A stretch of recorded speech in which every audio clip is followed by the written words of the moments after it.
la historia nuestra implica que en la época en que la lucha era por la libertad, más que por el, pues había que jugársela para algo que no se entendía mucho, pero se sentía que era ser libres. Y como había alguien que decía que era el amo, que era el dueño, pues él mismo definía contra quién era la pelea. Y era contra el que decía ser el dueño. Si uno quiere ser libre, pues le toca rebelarse contra el que es el dueño. Entonces, en esa época de la lucha por la libertad, el 28 de julio, la batalla más importante que hubo en términos de resultados y de muertos y de confrontación fue la batalla del Pantano de Vargas, que duró todo el día y era el día anterior o el día del cumpleaños del libertador Simón Bolívar, y se enfrentaron en Boyacá y quedaron diezmados ambos ejércitos, tanto el del rey o el español, del señor Barreiro, el coronel Barreiro, como el ejército de Simón Bolívar y todos los demás héroes. Y entonces se fue el 25 de julio. Entonces Barreiro pidió refuerzos y le dijo a Sámano, oye, necesito refuerzos. Y le dijo, ¿buenos o de cuáles necesita? Yo, a los buenos. Le dijo,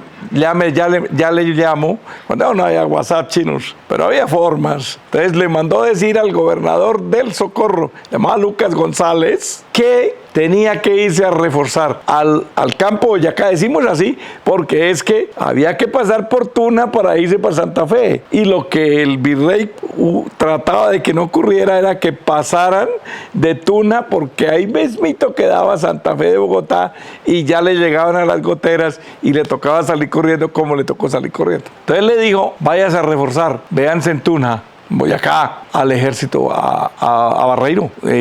Sámano había sido comandante ahí. Entonces, Lucas González estaba en el Socorro, le dijo, listo, yo voy, espéreme tantito, tengo que fusilar una hijuemadre vieja que me está sosteniendo una guerrilla, que era la guerrilla de Santos, que no me deja en paz, por todas partes me vive revolcando la gente. Ah, correcto. Entonces, dele. Y Lucas González inventó que había autorización y la fusiló en el Parque del Socorro para poderse ir. Ella se llamaba Antonia Santos Plata. El gran combatiente era su hermano Fernando. Es de los mismos Santos de que mandaron en Colombia, de don Eduardo Santos. Eduardo Santos era hijo de Francisco Santos, un señor importante, fue de aquí de Coromoro. Estamos grabando desde Charalá, de aquí de Coromoro. Y entonces esa guerrilla que estaba asentada allá la financiaba y la upaba Antonia. Entonces mató a Antonia. Claro, muerta Antonia, fusilada Antonia. No se había ido Lucas González del Socorro cuando ya bajó la guerrilla de esta zona que llaman Pienta, de Coromoro, Cincelada, Riachuelo, El Encino, y se tomaron el pueblo de Charalá y depusieron el alcalde que había por cuenta del gobierno español y dejaron posicionado y posesionado a don Ramón Santos, primo hermano de ellos, pero era de los criollos. Y empezaron entonces, porque llegó Bolívar. ¿Qué hizo Bolívar? Entonces, eso hizo Sámano y los españoles. Vamos a reforzarnos. Bolívar preguntó dos cosas. ¿Qué vamos a hacer? Nuestro ejército quedó diezmado. Sugiero que saquemos una ley marcial, que todos los jóvenes, hombres, vea cómo eran de machistas, ¿no? Y nos tocaron otros, nos dieron por la cabeza. No es que las mujeres no ayudaran, no. También, y eso es otra historia, todos los hombres mayores de 15 años tienen que presentarse ante el ejército para ser integrantes del Ejército Libertador, so pena de fusilamiento, calcule. Y encargó a los sacerdotes, casi digo curas, cura es el que tiene una parroquia, así cura, entonces, que se encargaran de vigilar eso y de tener cuidado. Ellos creían mucho en esas instituciones. Y por eso la segunda recomendación fue: pida refuerzos a lo que dentro de un tiempo será Santander, cuando eso todavía no se llamaba así el departamento, pero era allá en la zona de Charalá, El Encino, Ocamonte, que ya existían. ¿Y eso dónde queda? Aquí, usted está aquí en Duitama, está en Paipa, mire hacia la derecha, ya después de esa loma, allá quedan esos territorios. Eso linda ahí con Belén. Belén, sí, con Belén de Cerinza, sí. De allá es Pedro Pascasio, el chino de los caballos, sí, de allá, Libertador. Ok, pide refuerzo allá. Eso sí saben, de verdad, y eso sí saben pelear. Por ahí, en el campo de en el campo del Pantano de Vargas hubo una delegación que la trajo, venía el capitán con una delegación muy grande. Eran bastantes que le mandó. Bueno, listo. Nos vamos entonces a pedir refuerzos. Coronel Morales, que era uno de los del 20 de julio, uno de los que le dieron en la jeta por el florero. Entonces se vino para acá, para Charalá. ¿Y por qué estaban los muchachos aquí? Por lo que les digo, por la ley marcial. Entonces reunió y se supo que ya Lucas González iba a reforzar al ejército español de Barreiro. Se supo por los mensajeros, por los consuetas, por los chismosos. No WhatsApp, no había red todavía. Entonces dijeron, don Lucas, aquí se tomaron el pueblo de Boyacá, perdón, el pueblo de Charalá. Y todos los importantes del Socorro empezaron a decirle, ay Lucas, no, en Charalá ya están los guerrilleros, los alzados en armas, porque ellos sabían que no había llegado al río Suárez Lucas González y ya aquí por confines, Charalá pasan el río Pienta y hágale subiendo a llegar a confines y de confines al Socorro, y entonces se tomaban el pueblo y allá los gentes de bien, dicen ahora, de entonces, pues no querían que eso pasara. Por eso, Lucas González, estando en Oiva, dijo, listo, voy a pasar primero por Charalá, pongo orden en Charalá y sigo.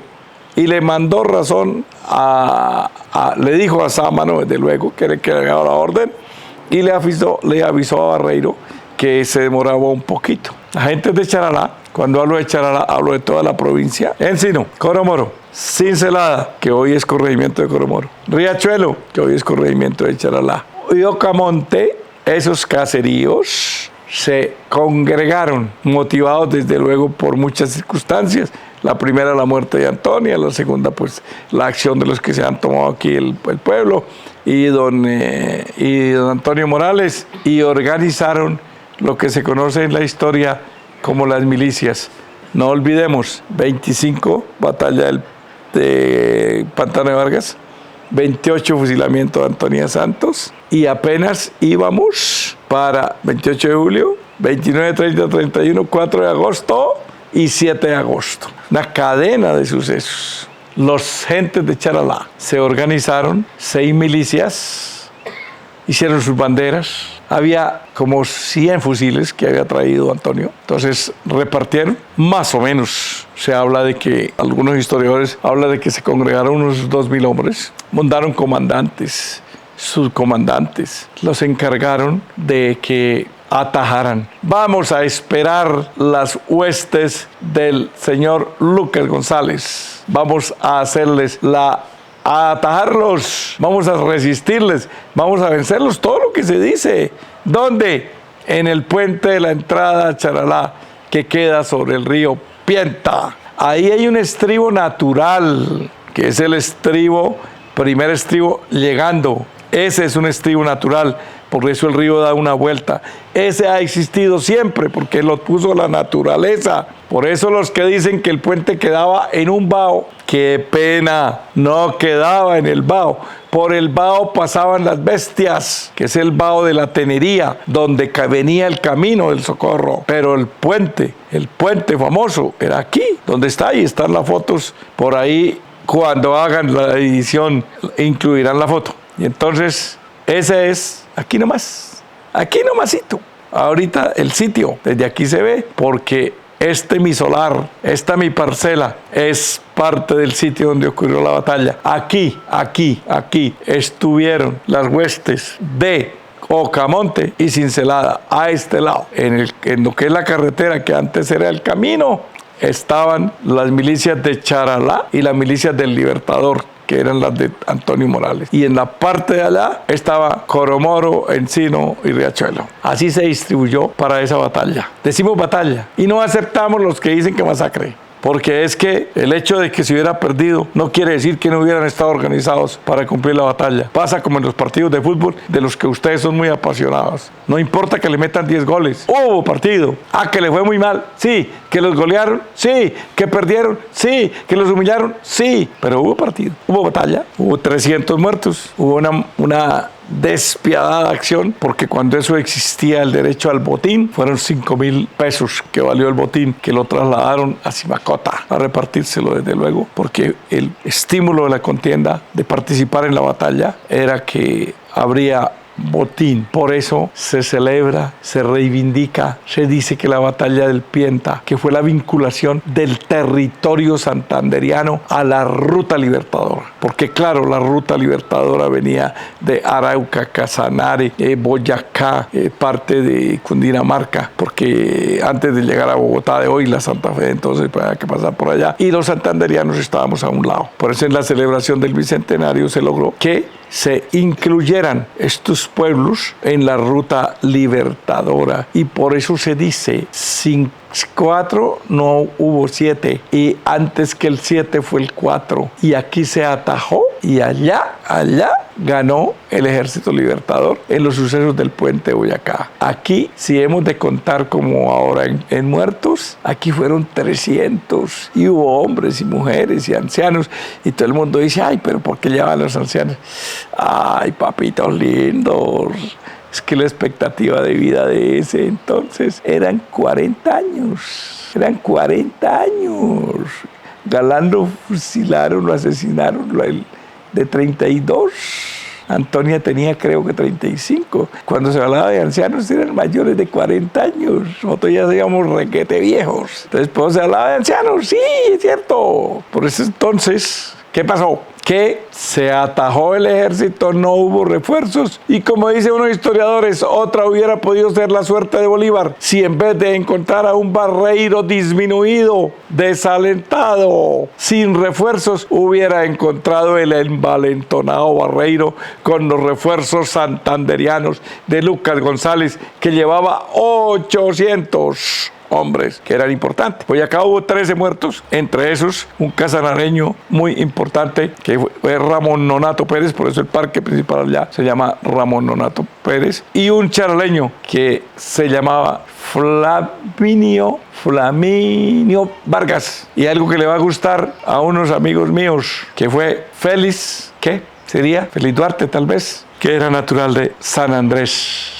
Santander, y murió en la batalla de Boyacá. Fueron esos 3 importantes de los 13 muertos que hubo allá. Entonces,